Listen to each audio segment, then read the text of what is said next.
Our journey with Kaiserslautern on our road to glory really begins here. Our first competitive match, and it's in the German Cup. We're taking on a team from the league above. Can we get past them? Let's find out.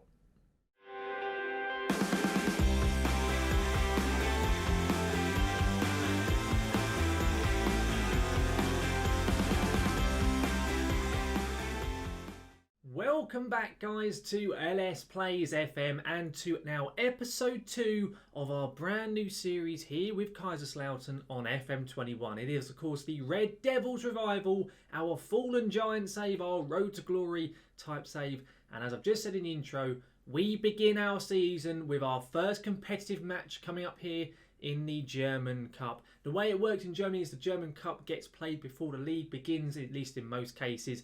And as I said already, we have a team from the league above. We're taking on VFL Bochum, a second Bundesliga side. It's going to be a tough game, but it's going to be a very interesting test to see how we've got on. Now, though, before we do get going, guys, if you missed the first episode of our series, our little introduction episode, there'll be a link right above me to that video so you can have a watch quite what happened and quite how I ended up here at Kaiserslautern. And before we do get going properly, if you do enjoy today's episode, please do make sure to drop a like on the video, guys. It massively does help the channel out. And of course, if you're looking forward to seeing any more of my content, such as my FM21 experiments, there'll be a link to the playlist right above me, and also to any of my tactics videos, the first of which came out earlier this week. I released my Manchester United tactic, the one that won us the quadruple in the Taming the Devil series. There'll be a link to that video as well above me. But if you are looking forward to seeing any more of my content here for Football Manager, do make sure to hit that subscribe button and ring that notification bell to be notified when any of my content here on LS Plays FM goes live. Now, though, since last time out, of course, we have proceeded through the entirety of our pre-season, and we have made a few transfers. Not too many. There are still some more in the pipeline. The transfer window is still open for a little bit of time, so we certainly have not finished with all of our business as of yet. But in terms of who has come in and who has left, I'll run through with you quite quickly who that is. If I go into our transfer history on here, you can ignore the majority of the names. I've got a lot of players on trial, and for some reason it's treated as if they've actually come in permanently. They haven't. It's just Football Manager being a little bit weird. First of all, I'll run through who has left. Lennart Grill was a player who left before the beginning of FM21, so he already left. But we have since sold one player. His name was Yannick Bachmann. He was already transfer listed, and I thought it was a fair enough thing to let him go. He was an okay player. He was a defensive midfielder or a backup kind of centre-back. We weren't playing a defensive midfielder, and in terms of as an actual centre-back, he was okay, but he wasn't great. So to Plice, I think it is, or to Plice, I'm not quite sure, from the Czech Republic, came in with a bid of almost £40,000. I let him go, freed up a bit of the wage bill, gave us a bit of money to spend in terms of like agent fees, that type of stuff. I thought it was a fair enough deal. In terms of who has actually come in permanently, though, guys, the first is a player who I was really chuffed to get in, and that is Manuel Schmiderbach, I think is how you pronounce it. I have never used him in Football Manager. I have used him once upon a time when I played FIFA a long time ago, when I had a Bundesliga side. And he's a very decent player in FM, despite being 31. He was a free agent, most recently playing for Union Berlin in the Bundesliga, I believe, last season. And as I say, he's a very decent player. He naturally is more of a ball-winning midfielder type player, but he can play as a deep line playmaker, and he can also play as a box-to-box as well. If I show you his attributes for a box-to-box midfielder, this is where he'll most likely be playing the majority of the time, or he'll be playing as a deep line playmaker in that midfield pair that we have. And yeah, he's very, very decent. His finishing isn't great, so maybe we'll look to maybe play him more as a deep line playmaker. But as an option, an experienced player, very good mentals, he could most certainly do a job. He only comes in on a one-year deal. There is an option to extend that for another year. On £3,500 a week, he's kind of in and around our kind of higher paid players. But he's a very, very decent player, and they reckon he's a decent player for the league above. So I think a very good option for us. I was also looking to bring in Yaya Toure, age 37, but unfortunately he turned us down and moved to France. He actually did accept a contract from us, but we couldn't offer as much as the other clubs who came in for him. The other player who we have brought in on a permanent, at least for the moment, is Manuel Schulzer, I think is how you pronounce it. He's actually a former Kaiserslautern player. He played for Kaiserslautern about 4 years ago, and he is a new right back for us. In comparison to the right back we already had in Dominic Schad, he is better than him. If I compare him to, so you can see, if we go and find Dominic on here, you can see overall the actual polygraph type thing on here, he is better on it. And if we look at his attributes, technically he is far superior, and mentally and physically he's pretty similar. He is 31, so it's only going to be another short-term deal. But I think for a season, maybe 2, he could be a very, very decent option. It also means we have more depth for that right back, because when we arrived, we only had one out-and-out right back in the entire squad. So I think Schulzer coming in is a good option. The other player we're currently looking at bringing in permanently is Enzo Zedan, of course, the son of Zinedine Zidane. And what he come in as a deep-lying playmaker, advanced playmaker, that type of thing, can also cover as well on the left wing. So a player who could come in, be a first choice, and also utility option, a decent player, and I don't think he's after too much money either. So we may sign him, we may not, we have to wait and see. He's on trial at the club at the moment, he's accepted a contract with us, at least in terms of principle, but we're waiting for him to actually sign on the dotted line.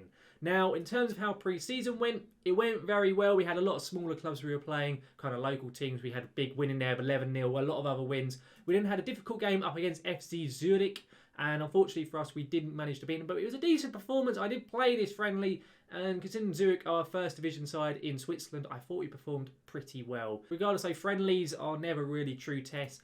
You can never really tell a huge amount from them, but I liked how the tactic was working regardless. But let's get into this first game here. Of course, it is in the Cup, and the way we're going to be playing is with our 5-2-3 formation. We're going to go with Spahic in goal. He's very much our first choice keeper. I did look at other goalkeepers, but none really interested me, at least in terms of an actual affordable goalkeeper, so he is our first choice for the foreseeable future unless another option comes up. It's then Tim Ryder at centre-back with Kevin Kraus, who is arguably our best player, and Sickinger, who is arguably secondary, is more of a midfielder, but he's a very good centre-back nonetheless. It's then the new signing at right-back in Manuel Schulzer. Unfortunately for us, we're having to play a backup left-back as our first choice in Hlošek, the loanee player. If I go and find him, he is out injured for a couple of weeks. He's managed to pick up a groin strain, sadly, so he won't be available for this episode. So Hercher is coming in. We then have Marlon Ritter in midfield. He was going to be my left-sided winger, but for the moment, he is actually arguably the better deep-line playmaker who can play that until we bring in someone on a permanent deal. We then have Schmiderbach in as the box-to-box midfielder. Redondo, the pacey right-sided winger on that right-hand side. Then we have, I think it's Skarlatidis. I think it sounds Greek. I'll be honest, I have no idea. And he is a decent option for us on the left-hand side, another inverted winger type player. And then we're going with Marvin Puri, our advanced forward. If I show you him, he's a very decent advanced forward type player. So he will be playing up front for us. He's on loan, and he is a very good striker for this league. It's how we're going to be lining up. Of course, it's a lot of new names that we aren't going to recognise as of yet, but hopefully as we get through this season, we can start falling in love with some of these players, much like we have done in some of our previous series. But it's how we're going to line up. It's pretty strong, and I'm quite hopeful we can get a result here against VFL Bochum. Let's get into the game. We have to give some squad numbers to some of our players. We have to give one to our new right back in Schultz, so we'll give him number 2 for obvious reasons. We have to give one to Skarlatidis. I'll give him number 7, I guess he is a winger, and we have to give one to Cesar. I'll give him 26, and we'll submit those numbers there. Let's get into the game, and in terms of the team talk, I'm not too quite sure what I'm going to do. There's not much point me looking at the lineup here. I don't know any of the Bochum players, I'll be totally honest, other than Sebastian Meyer, actually. He's the only one on that list that I do recognise. I think he's a former Frankfurt player once upon a time. I'm going to be honest, lads, I'm going to pump the fist. I'm going to say, let's give the fans something to cheer here today. Not a single player cared, which is unsurprising because I don't speak German. I'll say I have faith in them, and actually some of the lads do seem to be a bit happy with that. And I've managed to at least get 3 of the players on the side. Not quite so easy as it is in my Manchester United save or my Norwich save over on Twitch to get the players on side. But regardless, not too bad. Of course, we are at home here at the Fritz Walter Stadion. That is our home ground. A very famous ground in Germany. Fritz Walter was a very famous German footballer back in, I think, the 50s. Just to change it to key highlights, and hopefully we can see some good results from us in this game. We can also change up the old speed on the highlights as well. I had it a bit slower for in the friendlies. Looks like we're kind of progressing through this game. A very, very quiet opening to it. I'll be honest, I don't mind that. Of course, a team in the league above, it's always going to be tough, but I will take whatever we can get in this. I don't know with the German Cup if it goes straight to penalties, if it goes to extra time. I'm pretty sure there's no replay in the German Cup. I'm pretty sure it goes to extra time. So I have to see quite what happens should the game finish level after 90 minutes. A highlight here, 30 minutes in. The first real one of the match. Is it going to be for us or is it going to be for Bochum? Come on, get there first, Schultz. He has done. Very good inception. Redondo, he lumps it up. Pori is in behind. The advance forward.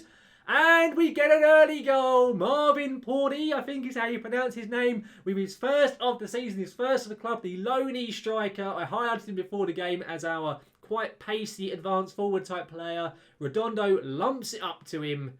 Very good stuff. Really, really handy there. Lovely little dinked finish as well over the on-rushing Ryman in net.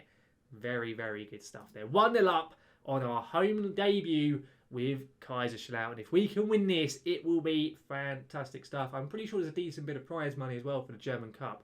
So it will certainly help us out should we do well here. Seb Meyer, the only player in that Bochum team that I do recognise, had the ball just then. They're keeping the ball relatively well, it would seem.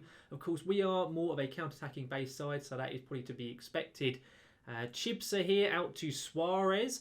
And come on, let's get a tackle in here. Marvin Schultz there. Okay, Reader's headed it clear. Redondo, who's very, very pacey for us on that right wing. Come on, Kenny. Kenny Redondo. Come on, he's going all the way and shoots it straight at Ryman in that. And that is the end of that highlight. Looks like it's possibly going to be half-time, and indeed it is. I'll be honest, a very quiet half. You look at the actual stats and so on, quite even. We've had a slightly higher XG, but unlike Bochum, we have put one of our chances into the back of the net. Very good stuff on the lads. I'm going to go and put my hands in my pocket and say we've got to guard against complacency. And somehow, despite not speaking German, the lads must have understood it. Perhaps they just understood me doing hand movements at them and they all figured out quite what I'm saying. But thankfully they have, and I will definitely take that team talk. Let's get out into the second half. I don't think Bochum have changed up how they're playing. I'm pretty sure they were doing a 4-2-3-1 at the beginning, so hopefully they don't change too much and we can just see this game out. I'll take a very cagey 1-0 win. I don't really care, if I'm totally honest. We're going to have to make some subs because it's saying about some of our players starting to feel a little bit tired. Schmiderbach being a very good example. We'll get Sessa onto the pitch. He is currently unhappy with me because I bought in Schmiderbach and he feels he's being replaced, which is true, but I haven't told him that, but it is true. In terms of other changes, I'm going to take off Schulzer for Dominic Shad, our other right back, mainly because of the fact Schulzer's booked. I don't want him getting sent off or anything stupid on his debut. We could also probably do with getting someone with a bit more stamina and so on onto the pitch. I don't know how many substitutions we have actually as well, thinking about it, but we're getting kind of through this game. I'm going to put us onto cautious and say just do a little bit of time wasting, go a little bit more disciplined. And what I'm also going to do is I'm going to take off Ritter for Shifshi. I think is how you pronounce it. He's Turkish, I'm not quite sure. And we're going to make him more of a ball-winning midfielder on support. And we're going to go on to defensive. And we're going to go full-on time wasting as well. We'll make that change. And hopefully we can see this game out. It's been a very dull game. But I do not care. Come on, guys. Let's see this game out. It's 5 minutes added time. I'm just going to say demand more to the boys. Come on. Into stoppage time. Are we going to do it? Are we going to get through? We certainly are. We've beaten a team in the league above in our debut. We had 4 shots all game, and that was it. We only had 1 shot in the entirety of the second half, and I don't care. I've said before, I want us to play a counter-attacking style, and the lads have done it to perfection there. A good win, boys. They all look over the moon. Again, they must understand the hand movements and so on, because they won't understand what I'm saying unless they speak English, which I don't think many of them do. But very, very good stuff. I don't quite know who we're going to have in the next round. There are some very, very big teams available for us to get drawn against, so we could get a massive Bundesliga side. But a home win on our debut, very, very good stuff. It really, really is. Let's have a look. When is the draw going to be taking place? I don't know if we'll be able to see it as of yet. No, well, the actual cup game isn't for ages yet, but unfortunately we don't as of yet know who we'll have. I guess so we'll find out in the next episode exactly who we will be facing in the next round of the Cup. Now though, guys, of course, that is the only match we're going to be playing in today's episode. We've already had our transfer roundup and that type of stuff, so we're not going to have any extra games. But let's have a little look at the schedule and see what we're going to come back for next time around. In terms of the schedule itself, though, guys, if we go into it here and have a look, our first games of the season are going to be with Dresden at home, and then a team I'm not even going to try and pronounce at all. I think it's Turkgücü. I think they've obviously got Turkish links. They've got a Turkish flag in there and so on. But I think what we will do is, because of course it's going to be a very quick jump if we come back that soon, we will first of all play the first 2 league games off screen. I will play those, of course, make any other transfers that type of stuff. And then we will come back for the first games in October. So the 3rd of October and the 9th. We've got Wiesbaden and Mannheim as our first games of that month. So we will play the first 2 league games off screen, and then we will come back to see quite how we get on up against these sides. But they will all be coming in next episode, which will be out on Monday. Overall though guys, that just about wraps up our first foray into competitive football here with Kaiserslautern in our Road to Glory series, the Red Devil Revival. To be honest, despite it being a very cagey game, it's still a very good showing from the lads against a team in the league above. We were not favourites going into that game whatsoever, but the boys did us proud there and put on a very, very good defensive show, especially we didn't see a single highlight from Bochum in that match. And I'm very pleased that our counter-attacking football worked to perfection. Hopefully as well though guys, you have enjoyed this first real showing of our boys out there on the pitch. If you have and you've enjoyed the transfers that we've made as well, please do chuck a like down onto the video. It massively does help the channel out. And of course as well, if you've got any ideas for any transfers at all, anything like that, do chuck them down in the comments and I will certainly be happy to check out any player suggestions you may have. Now also guys, if you're looking forward to seeing any more of my content here with Football Manager 21, such as the Red Devil Revival series, then do make sure to hit that subscribe button and ring that notification bell to be notified when any of my content here on YouTube goes live. Now guys, thank you very much for watching, and I will see you again next time.